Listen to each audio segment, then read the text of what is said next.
All right, I think we're ready to go here. Good morning, everyone. Thank you for joining our first EMBREY Insights quarterly call for 2026.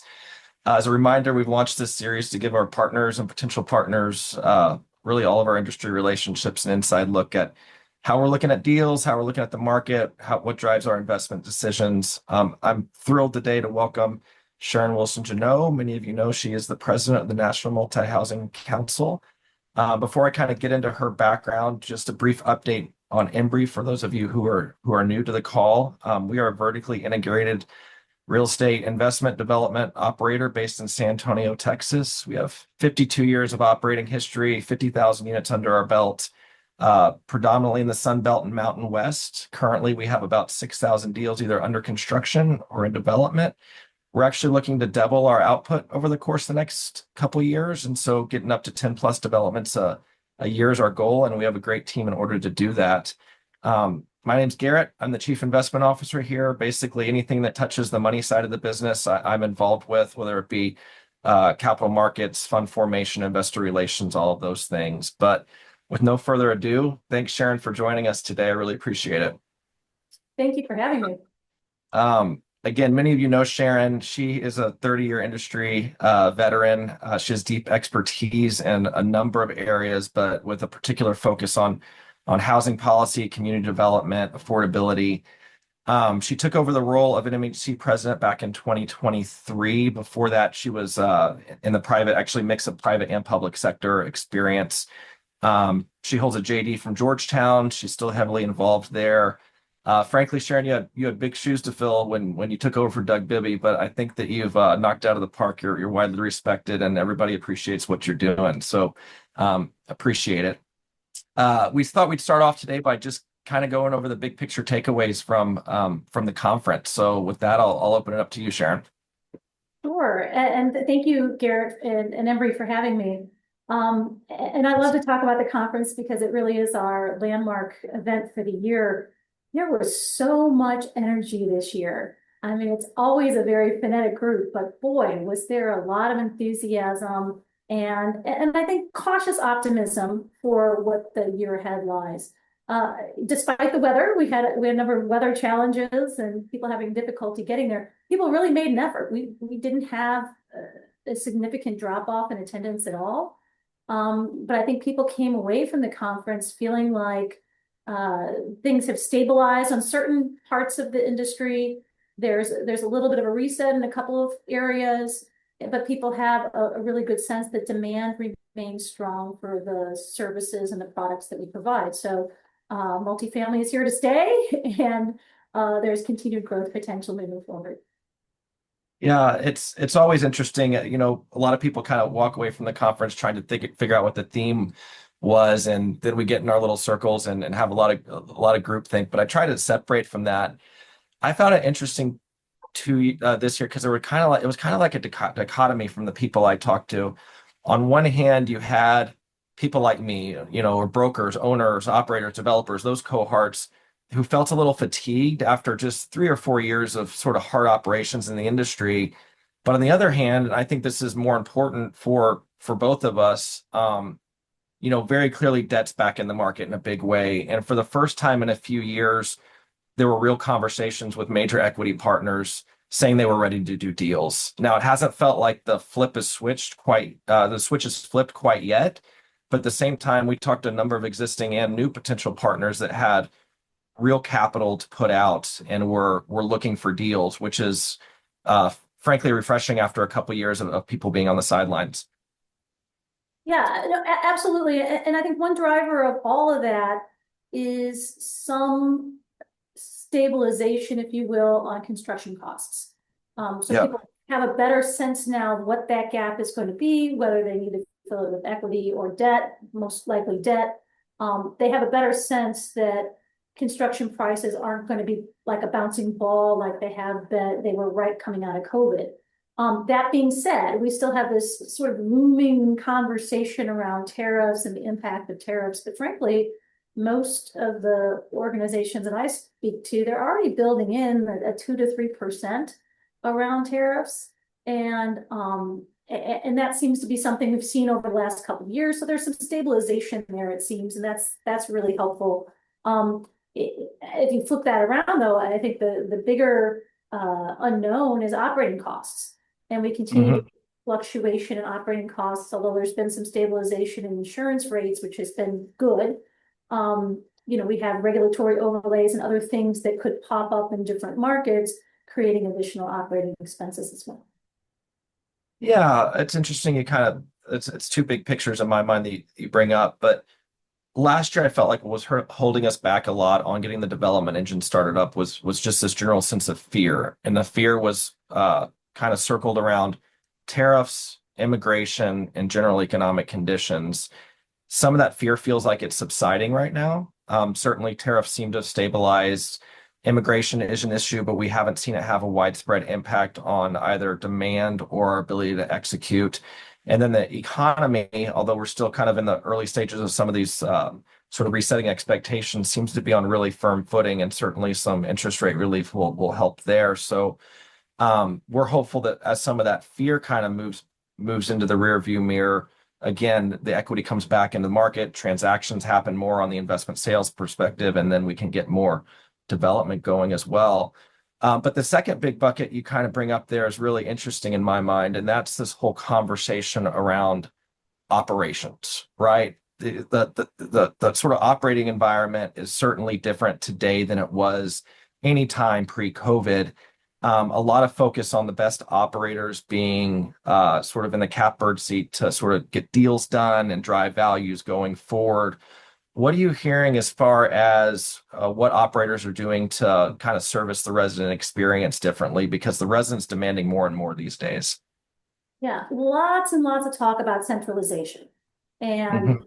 really a race to figure out what that right mix is. Because I think people in different markets, especially, the expectations of their clients are a little bit different, and they're trying to figure out where to hit the right buttons to centralize and help get those economies of scale, but at the same time not lose that hands-on customer experience that much of this business was built on.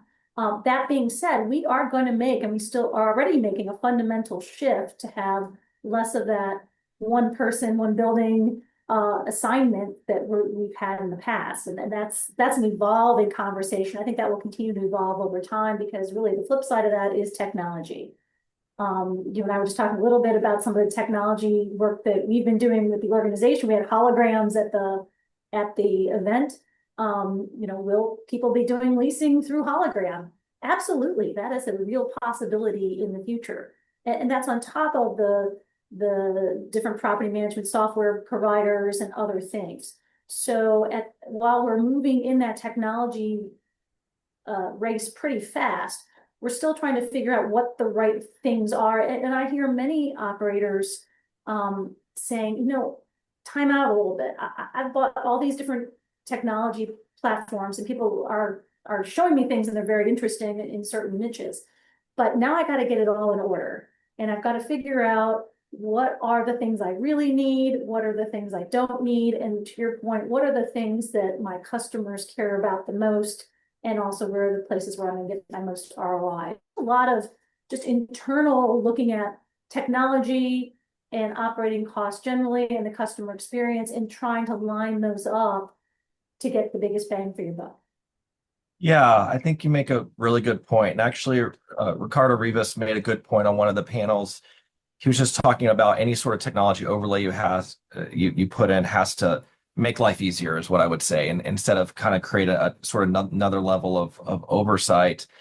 I think it's actually, we're probably in the beginning stages of an industry of working through it, right? I mean, and the way I kind of think about it in my head is when I started back in 2010, all the way to really post-COVID, multiple times a year, we were looking at sort of a new technology offering, and it didn't really feel like a lot of them would resonate with residents or our teams.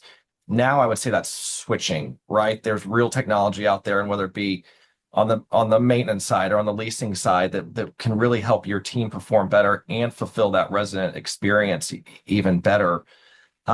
Certainly, it's interesting how the market is right now. Heads in bed strategy seems to be pervasive throughout our industry. Resident retention, super, super important. But we're also at this stage where, man, there's been so much consolidation on that management side of the business. Several others with hundreds of thousands of units that are really leaning into the technology. How does that trickle down to the resident experience? I still think there's a lot to figure out in that respect. I still think that we're sort of in the beginning stages of how to create that operational efficiency while also making sure that your residents are felt like they're well cared for, and the whole leasing process is smooth and easy. Absolutely. And, I liken it sometimes to, technology for me is like candy. There's so many different flavors of candy, and it's very easy to be drawn to one thing or the other, but you have to have a balanced diet. And so it's really operators thinking through what's at that smorgasbord of technology opportunities, and then figuring out, okay, what is going to get me the best bang for my both internally, as you mentioned, Ricardo saying what's going to make my people better and reduce friction, but also what's going to translate into that heads in beds and that retention strategy that I'm using now in some markets, especially where there's a supply change in those markets. Yeah, probably a good segue there to go into both demand and supply a little bit here. Again, as you mentioned, as I mentioned, resident retention's been great, 55% to 60% across the board. Seems like there's still a lot of pent-up demand in the market. I know there was a little bit of noise in the fourth quarter about softening. We didn't see it in our portfolio. A lot of the operators that I talked to still had strong fourth quarters and strong Januaries. What was your sense for what we can expect as far as demand into 26? And any red flags, or is it more confidence? Well, two things. One, my favorite indicator is absorption rates. And Mhm. absorption rates tell you a couple of things. One, what is the demand in a given market, generally speaking? And two, in this time when we have some additional supply in certain markets, this is even more important. How fast is the market adjusting to, bring forth more concessions or do other things to keep those absorption rates steady Eddie? And frankly, despite additional supply in a number of markets that have seen a lot of growth over the last couple of years, we continue to see absorption rates at historic norms. So that tells me there's still demand, but that is tied to jobs, right? Mhm. Apartments are where jobs go to sleep at night. So we have to be sure that the economy overall is healthy, and so far so good, despite some job indicators, to ensure that demand stays put. Despite immigration changes in policy, despite other things, most projections will tell you that the population in the US will continue to grow through mid-2050s. So we are still short, by our estimates, 4.3 million units nationwide between now and 2035. So there still is demand for the product and the thing that we're providing. To your point, it is uneven. And the other indicator that I look at very carefully is new construction starts. We were already behind in producing multifamily housing going back a number of years, probably back to 2000.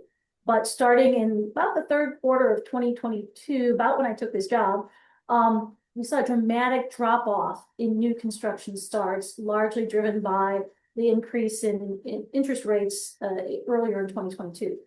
That has persisted now for 12 quarters.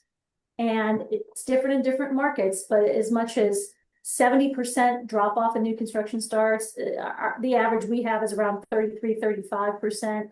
Some markets is 50+% over that 3-year period, basically. And as you know, it takes 3 years, give or take, to build a multifamily property. We're going to start seeing that come to roost here late 26, early 27, and different estimates by different economists, but we could be right back where we were coming out of COVID with just not enough housing to meet the demand we have. I agree. And I don't think you can exclude the single family sort of picture out of it, which is essentially kind of come to a complete standstill. And again, I'm always kind of operating from this. I certainly want what's best for our business, but I also want what's best for the country. We need more supply. Like we all see this sort of train coming where there's going to be an undersupply, and we need to build more units. There's no doubt about that.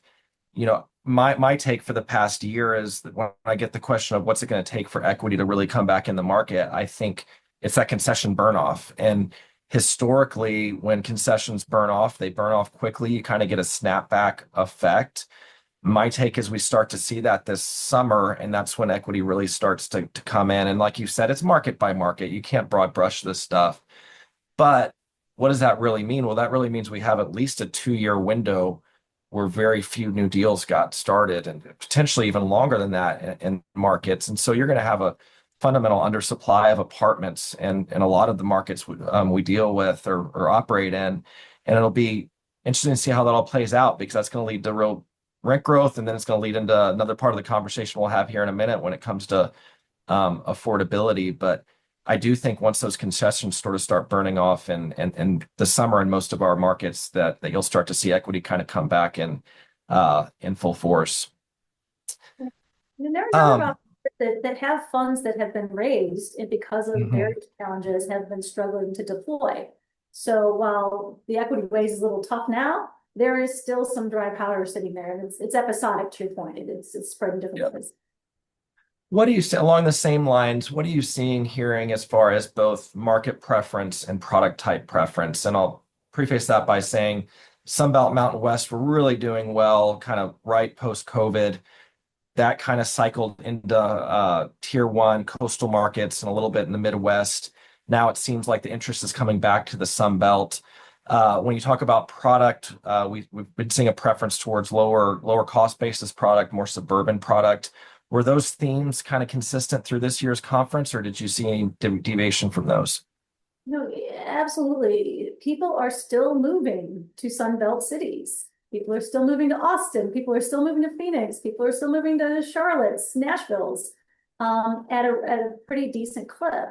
So despite a lot of investment that's there and arguably some additional units in some of those markets, you're seeing those get picked up with concessions in some cases, but you're seeing those continue to pick up. So if you watch population trends, those continue to be good bets. Being a Midwesterner myself, I love to watch the pickup and the renewed interest in Midwestern markets. Yep. The cities, the Indianapolises, the Columbuses, and to some extent Chicago. You're seeing a lot of people, saying, hey, maybe that's an overlooked place, but in part because you're seeing job growth in those places. And why job growth in those places? Some of them, it's renewed interest in manufacturing, and I think that's something we all should keep our eye on. But a lot of it's lower cost of construction. So people are, and lower cost of operating. So people are looking for the places where they can actually do the deals as cost effectively as possible and operate them as cost effectively as possible. So there's some really nice synergy in some of those Midwest markets as well. Good to hear. Let's pivot a little bit into sort of what I call the Washington discussion, the policy discussion, which you spend a great amount of time on. And we'll kick it off. Actually, Greg Faulkner asked one of my first questions here. We talked about this on Wednesday. It'd be just incredibly impactful if at the federal level we could have some sort of consistent policy that makes zoning, entitlements, code compliance, permitting easier. It's taking 6-9 months just to permit assets or permit new builds. In some markets, it's far greater than that. What can be done at the federal level to help? It's such a hard nut to crack because of the way certainly our state governments are set up, pitted against our federal government right now. Yeah, wouldn't that be awesome, right? Yeah.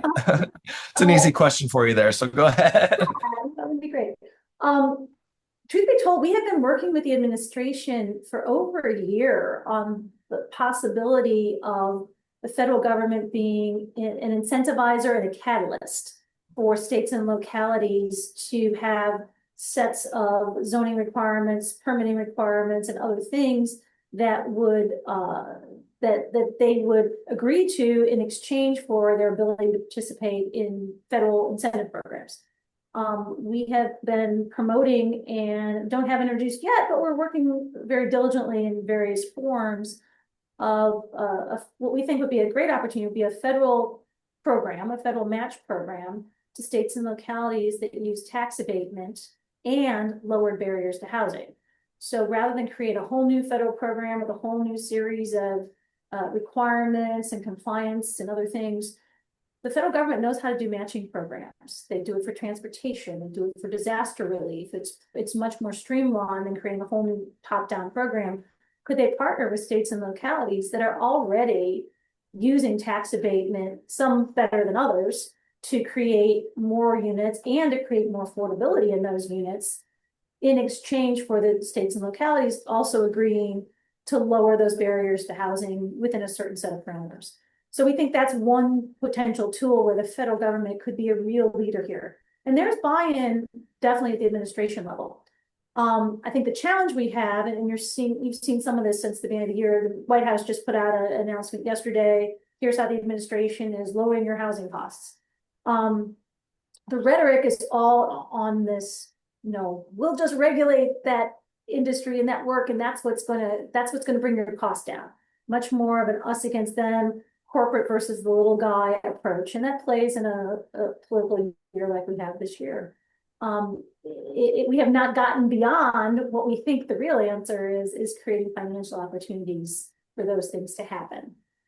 There's also politics, again, particularly in a political year, as we're in an election season, where the federal government does not want to make enemies of state and local governments, because often those political leaders are the ones that are going to help deliver votes. So we think the incentive opportunity is good for everyone. We think that using tax abatement is a great tool, but there are other federal programs that we could use as an incentive as well.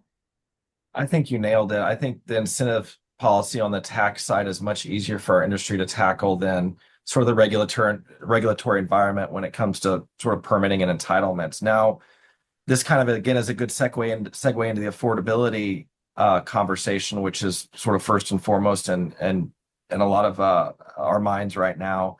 We've seen a lot of bad policy, right? But it started in California and New York and then Minneapolis, and right now Massachusetts is kind of going through their own policy discussions when it comes to affordability. What are these states missing when it comes to sort of not understanding that more supply equals lower housing costs, and putting regulations on sort of affordability on a project by project basis tends to constrict housing supply? Yeah, I don't know that they're missing it. They're just choosing to pursue the political angle versus the policies that we all know work. The data, rent control, rent stabilization, some of these regulatory policies, 40 plus years of research in this area, not just in the US, but around the world. It is damning. So anybody that really cares about the future, any politician really cares about the future of their community and doesn't just care about getting that vote, this coming fall, would choose different policies. But what they're really seeing is a much broader political conversation. The little guy is being pushed down by the big corporation. Big corporations are making too much money. What they're really seeing is a reflection, which has been going on for some time, of income disparity in this country, and trying to harness that for their own political gain. And that's why we're facing so many of these challenges in different places. A great example is Massachusetts. Governor Healy, who used to be the mayor of Boston, she came right out and said, hey, look, rent control doesn't work. But still, there's a referendum that's going to go to the voters in November. The mayor had been very outspoken about rent control, and she has suddenly gone dark on that issue. So I think smart politicians know that it's not just about the voters you get today. You're a politician, you really should be thinking about your community tomorrow, the children and grandchildren of the people that you're asking to vote, and communicate with them in a way. It's not an immediate, easy button fix. And that's the local challenge we face. What is NMHC, like, what are your sort of core building blocks to be an advocate on behalf of the industry to sort of address these political issues sort of head on? It's again, another hard issue to solve. So about almost 2 years ago, we formed a separate, what we call 501c4, which is an education advocacy organization. It's the first time we ever did this in partnership with the National Apartment Association, who we work with very closely, the Mortgage Bankers Association, the National Association of Home Builders, and the National Association of Realtors. So all 5 of us got together and formed an organization. We've all put money in and we're raising money now for other investors to do that education work ourselves. The polling data shows us that people 60 and above get the fact that regulation is not going to help their housing situation. And as you go down the age ladder, that gets a little bit softer. When you hit about 40, 41, 42, it flips. And people of a younger generation, particularly voters, believe that a regulatory structure is going to help their housing situation. So we have to win hearts and minds. So we're raising money right now. We're in states, we're in Massachusetts, we're in Washington State, we're in Colorado, we're in a number of states where these issues are really coming up, depending on resources, and doing a lot of that work. And the best part about this organization is we're really harnessing the strength of those other national groups. We don't have local affiliates, but each of those other organizations do. All their local affiliates are doing work and have relationships in those states. So rather than all those groups speaking with different voices in different ways, with different legislatures at different times, we're trying to bring all that together and support that local work and be connective tissue so we can be much more effective in telling the story. Yeah, it's a lot of work. It's a lot of groundwork and then conversations, a lot of fundraising. So we all appreciate what you're doing there. Along the same lines, Greg Bates brought up a really interesting point on one of the panels that unless we address this, that risk premium that's traditionally been associated with multifamily investments might expand, and that's bad for everybody. To a lesser extent, we're seeing the same phenomenon in Denver right now, right? Where you have sort of progressive regulatory policy, which impacts our ability to drive good returns there. Now, I'm a huge fan of Denver, especially the Denver suburbs, a lifestyle city. We've had a ton of success there, but sort of that regulatory risk that we're talking about here is an item that we have to keep a close eye on in some of these markets, like in Denver, like in Austin, that have traditionally been less risky from that perspective. And so anything we can do as an industry to continue sort of pushing back and really showing the truth, showing what good policy actually means and trying to dispel any misunderstood policies is hugely impactful to all the way down to our organization and the industry. So we appreciate what you're doing there. To that point, if you haven't done so already, hop on our website, and it's on the front part of our website, so you don't even need to log in. We've done 2 pieces of research with the National Apartment Association recently. One is determining what those costs are for various state and local regulations. What does it cost to implement certain regulatory structures? And then we did as follow-up to that is what does that cost in rent? So tying that cost of the regulation right down to the renter. I think that's really impactful information and data you can use in your states and localities when you're helping to push back on some of these proposals. And if I have to leave you with one thing, and I say it all the time, the thing you can do here, get involved. For so long, multifamily owners, and rightfully so, heads down, pencils down, we're building an industry kind of quietly over the last few decades. But in some ways, we're victims of our own success. We've created an industry that actually works. But now it's time for us to stand up and show the value that we bring to communities and how we help build the lives of the customers that we serve. So don't be afraid to go to that council meeting, even if it's not your project. And if they're debating some kind of regulatory structure and speak truth. And we have a lot of tools that will help you do that. So that's another great segue. For everybody's on the call, what's the number one thing we can be doing to help you at NMHC? Is it more the getting involved locally, or is it on your PAC, or is it just donating, or is it coming to the meetings? What is it? It's all the above. I mean, and we're trying to create more opportunities for people to choose the way that works for them. Obviously, contributions to our PAC are terrific and welcome and really help us tell that story at the federal level. So we have 2 pieces of federal legislation that are pending right now, in part from the work that we've done. It's not just 1 year, it's long-term projects. We have a bill pending in the House and a bill pending in the Senate. Housing is basically the number 1, 2, or 3 issue in Congress right now. every congressional district. It goes across party lines. It goes across urban, rural, suburban. It is what I think is the purple list of issues. And people are looking for things to put in their yearbook when they have to go back and ask their voters to send them back to Congress this fall. So we have a real opportunity. All the stars have aligned. We have a real opportunity to move some of that legislation forward. The legislation that's pending now, though, is really just a first step. It's technical fixes to a number of federal programs. None of it is going to be impactful. What comes behind it will. So that's the thing we got to keep our eye on. Contributions to Housing Solutions Coalition, our 501c4 with the other groups, critically important. You can get on www.housingsolutionscoalition.org and learn about that. But also just showing up, being somebody in your community who's not afraid to say, hey, you might have it all wrong about quote corporate landlords. Here's the real facts, and here's how we contribute. That's really important.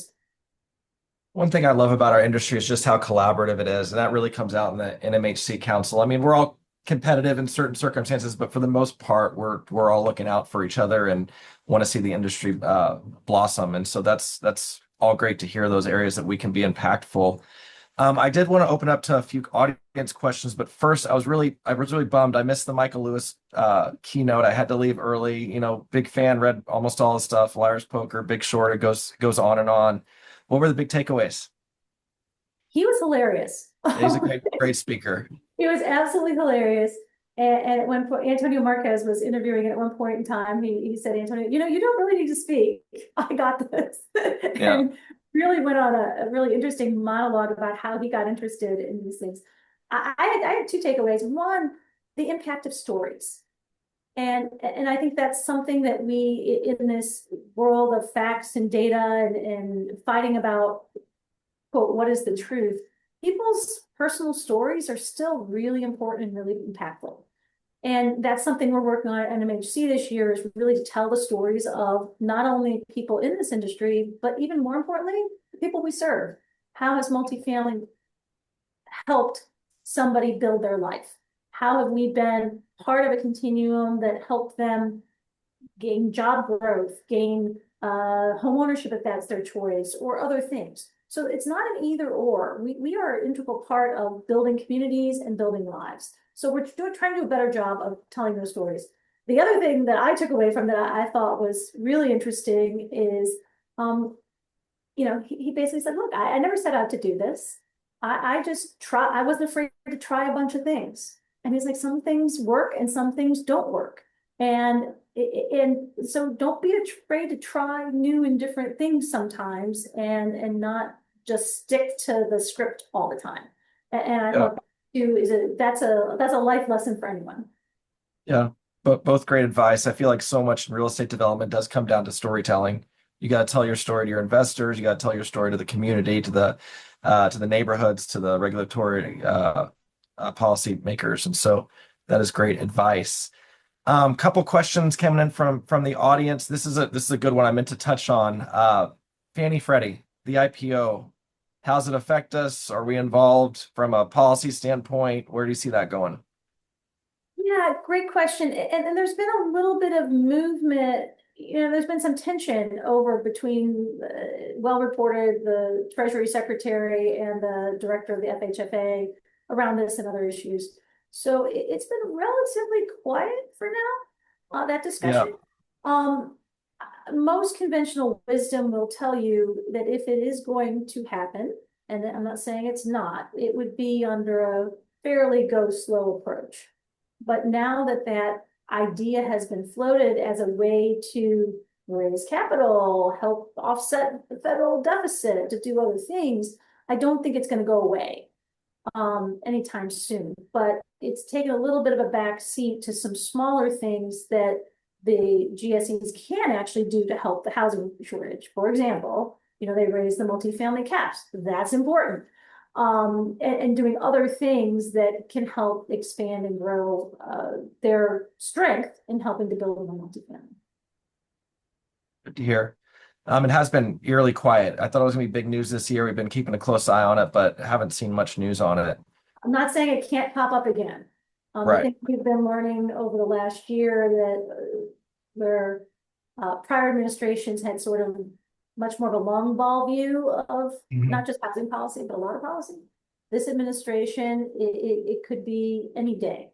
So any given day, if that issue comes up, we have to be ready. So we Yep. have a lot of talking points on this. And our position is, look, we're a little bit agnostic on how this goes down, but all we're saying is don't disrupt the multifamily market. It's a small part of the overall GSE puzzle, but it is a hugely important part. It's 40% of the market. It's a hugely important part Right. of what we do in creating the housing supply so Americans have choices.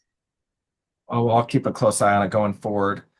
Another question, just generally about investment activity, broker optimism. I think the number was about 40% from 24 to 25 year over year of increase in just investment sales activity. What was your sense for where that's going in 26? Yeah, I'm still a good broker in optimism, and I think that's part of the job, frankly. I think brokers Sure. have to be optimistic for many reasons. Still seeing, again, it's in pockets, different, big differences in buy sell on people's views on that. And until people, get pushed, either incentivized by interest rates, get pushed by banks, or other factors to shorten that gap, you may still see a little bit of a Mexican standoff in that space. But people are looking. I mean, there are a number of funds that have been raised that are looking to deploy. So I think there will always be, at least in this environment, I think there will continue to be some activity if you can make it pencil. Yeah, and from my perspective, and I think a lot of my peers' perspective, there's definitely some capitulation, right? I think everybody wants to kind of clear the decks of old deals, whether that be through a sale or whether that be through a refi and reapply into new deals. And I point out to our investors that coming out of the GFC in 12, 13, 14, we were hitting 40% IRRs consistently, and those were significantly better than what we hit in 16 through 19. And so we do want to kind of get on the front end of this, and there's financial reward, I would say value creation if you do get in on the front end. And so that's what we're talking a lot about with our investors right now. But okay, I'd like to go ahead and start wrapping it up here. Do want to ask you what you're most optimistic about going into 26. What are you excited about? Again, I'm really excited about that housing is having this moment, Mhm. particularly at the federal level, but also in state and local levels. We are in an election year, and it's the only thing everyone can talk about.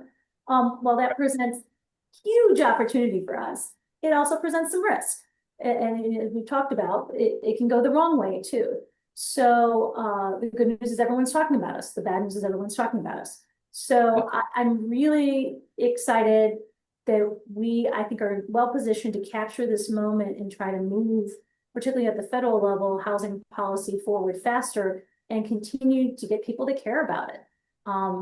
In a town where there's a million other things to care about and a million other advocacy organizations, the fact that we've captured the flag for a hot minute is really critical, and we want to make the most of this opportunity.